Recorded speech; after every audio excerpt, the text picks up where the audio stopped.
Baby.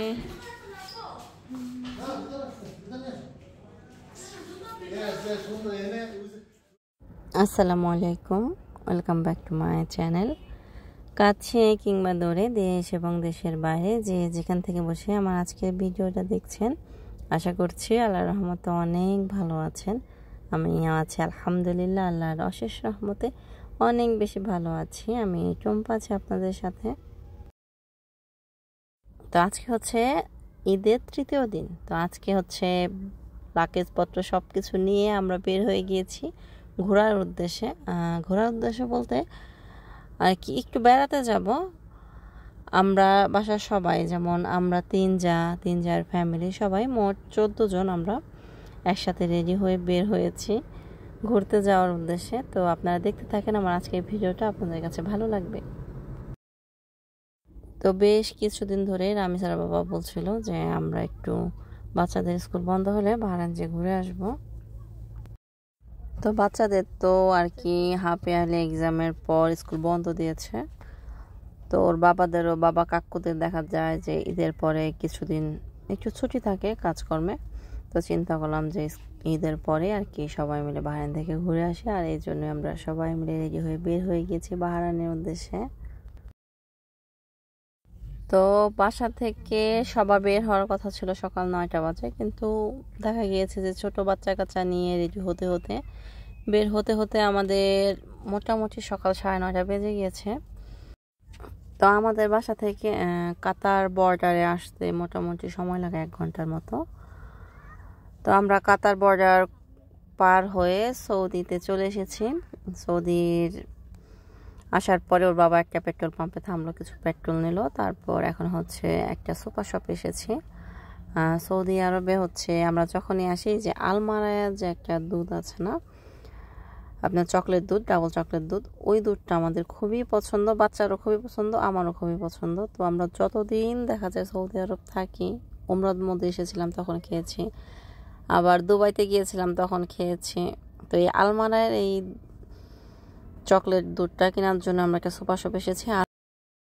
তো super shop থেকে হচ্ছে আলমারের দুধটা নেব, আর হচ্ছে টুকটাক হাবিজাবি কিছু খাবার নিব, যেগুলা আর কি, যেহেতু আমরা একটা লং ড্রাইভে যাচ্ছি। তো গাড়ির মধ্যে কিন্তু খালি মুখে বসে থাকতে ভালো লাগে না। তো মানে কুড়মুড় করে খাওয়া যায়, বাদাম, বুট, ঝুরি ভাজা, তারপরে বাচ্চাদের জন্য ক্রোসেন্ট, এই টাইপের যা চোখে পড়ে ওগুলা নিব।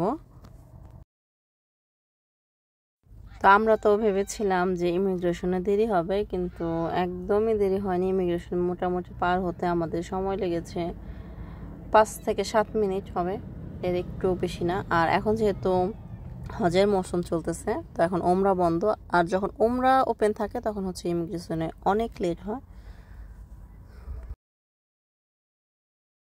তো আমরা মোটামুটি হচ্ছে বাহরানের কাছাকাছি চলে এসেছি। তো এই যে একটা ব্রিজের উপর দিয়ে আমরা যাচ্ছি, এই ব্রিজটা দেখার জন্য অনেকে বাহরাইন আসে। ব্রিজটা এত সুন্দর। ব্রিজটার নাম হচ্ছে মেবি কিং ফয়সাল ব্রিজ নাকি যেন, এই টাইপের, আমার এই মুহূর্তে মনে নাই। তো ব্রিজটা মানে এত সুন্দর, এই ব্রিজটা দিয়ে হচ্ছে সৌদি আরবের সাথে বাহরাইন আর কি কানেকশন করা, ব্রিজের উপর দিয়ে রাস্তা গিয়েছে। তো এখন হচ্ছে আমরা বাহরাইন ইমিগ্রেশনে, এখানে একটু গাড়ির লাইন ছিল, মানে 2-3 গাড়ির পিছনে আমরা, এই যে আমার ছোট জায়ের গাড়ি আর মিডিলে ছিল আমাদের গাড়িটা, আর মেজো জায়ের গাড়ি হচ্ছে মেবি পার হয়ে গিয়েছে। তো এই বাহরাইন ইমিগ্রেশন পার হতো মোটামুটি 5 থেকে 7 মিনিট সময় লেগেছে, একটু বেশি সময় লাগেনি। তো আমরা বাহরাইনের ভিতরে আলহামদুলিল্লাহ চলে এসেছি। তো আমার তো মানে মনে অনেক ধারণা ছিল যে না জানি কত সময় লাগে, কিন্তু একদমই সময় লাগেনি। আমাদের এখন বাজে মোটামুটি 3:30টার মতো। তো আমরা 9:30টার দিকে রওনা দিয়েছি, এখন 3:30টা বাজে।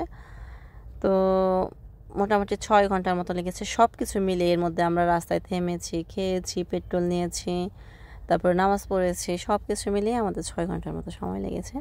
তো বাহরাইন এসেই হচ্ছে আমরা খেতে এসেছি। আমাদের আসলে বাহরাইন কিছু চিনি না, তো বাঙালি রেস্টুরেন্ট খুঁজতে অনেক সময় লেগেছে। বাঙালি একটা রেস্টুরেন্ট খুঁজে তারপর হচ্ছে ভাত খেতে বসে। তো বাহরাইন আসবো করে আগের রাত্রে তেমন একটা ঘুম হয় নাই। তারপরে অনেকটা পথ জার্নি করে এসেছি। আর সকাল থেকে দেখা যায় হাবিজাবি খাওয়া হয়েছে, তেমন ভারী কিছু আর খাওয়া হয়নি। তো সবার মোটামুটি অনেক ক্ষুধা লেগেছিল, এজন্য আমরা একদম পেট ভরে ভাত খেলাম। এখন বের হয়ে গিয়েছি হোটেল খোঁজার উদ্দেশ্যে। এখন মোটামুটি সন্ধ্যা হয়ে এসেছে, এখন বাজে রাত 8:04। আমরা 3:30টার দিকে মোটামুটি বাহারাইন এসে পৌঁছাইছি। তারপর থেকে খাবারের রেস্টুরেন্ট খুঁজলাম, খাওয়া দাওয়া করলাম। তারপর থেকে মোটামুটি এই 3 ঘন্টার মতো থাকার হোটেল খুঁজতেছি। 5 ঘন্টা না, খাবারের হোটেল খুঁজছি, খাইছি না, ওখানে সময় গেছে। মানে একটা অপরিচিত কান্ট্রিতে আসলে যদি কোনো আত্মীয় স্বজন না থাকে কিংবা কোনো পরিচিত লোক না থাকে, তো হঠাৎ করে আসলে এমনই হয় যে কোথায় ভালো হোটেল পাওয়া যাইতেছে, কিংবা আমাদেরও তো একটা বাজেট আছে, তাই না? ওই বাজেট অনুযায়ী হোটেলটা কোনোভাবে মিলাইতে পারতেছি না। আর আমরা আসলে চিনতে পারছি না, অনেক দূরে দূরে এর আগে হোটেল দেখছি, আবার এখন এদিকে আসলাম আর কেউ অনলাইনে দেখে দেখে আসতেছি। তো সব কিছুর পরও আল্লাহ সুন্দর একটা হোটেল মিলিয়ে দিয়েছে। এই যে আমাদের হোটেল, আমরা হোটেলে চলে এসেছি।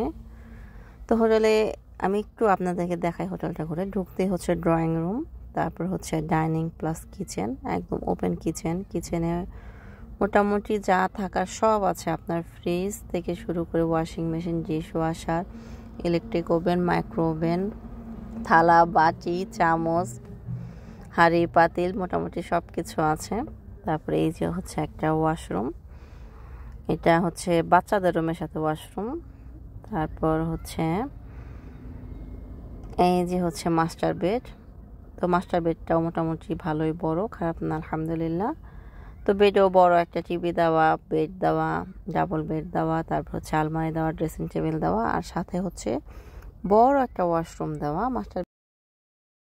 তো মাস্টার বেডের পাশে হচ্ছে বাচ্চাদের রুম।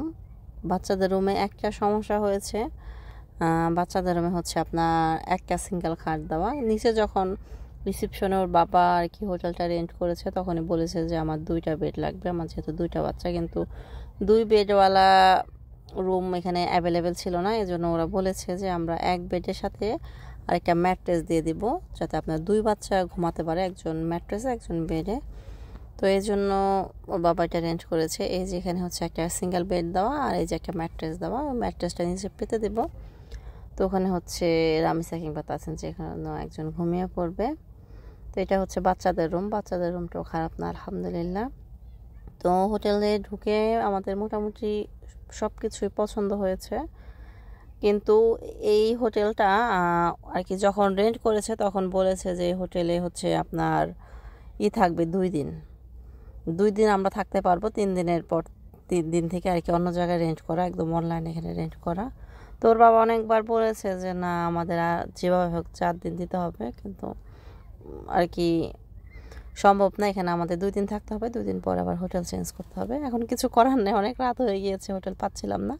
তো 2 দিনের জন্যই আমরা এই হোটেলে এসেছি। দেখা যাক এই 2 দিনের মধ্যে নিশ্চয়ই আমরা অন্য কোনো ভালো হোটেল পাবো ইনশাআল্লাহ। তো এখানে হচ্ছে আমি কাতার থেকে আম নিয়ে এসেছিলাম। আমি জানি আমার আবদুল্লাহ বাবাটা অন্য কিছু তেমন একটা খেতে চায় না, কিন্তু আম দিয়ে ভাত দিয়ে মেখে দিলেও পছন্দ করে খায়।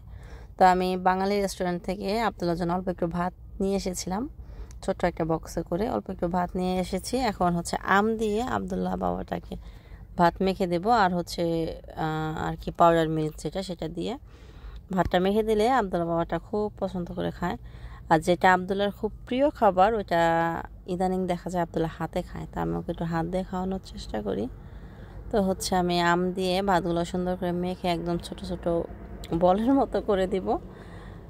তো এই যে আমি দিয়ে দিয়েছি আবদুল্লাহকে, হচ্ছে কার্টুন চালিয়ে দিয়েছি। তো আমার আবদুল্লাহ বাবা এখানে কার্টুন দেখছিল আর নিজের হাতে খাওয়ার চেষ্টা করছিল। তো যতটুকু খায় নিজের হাতে খাবে, তারপর হয়তো বা আমি খাইয়ে দিব। তো আমার আজকের ভিডিওটা আপনাদের কাছে কেমন লাগলো অবশ্যই কমেন্টস করে জানাবেন, আর আমার আজকের ভিডিওতে একটা লাইক দিয়ে দিবেন। তো আজকের মতো আল্লাহ হাফিজ, আসসালামু আলাইকুম রহমতুল্লাহি ওয়া বারাকাতুহু।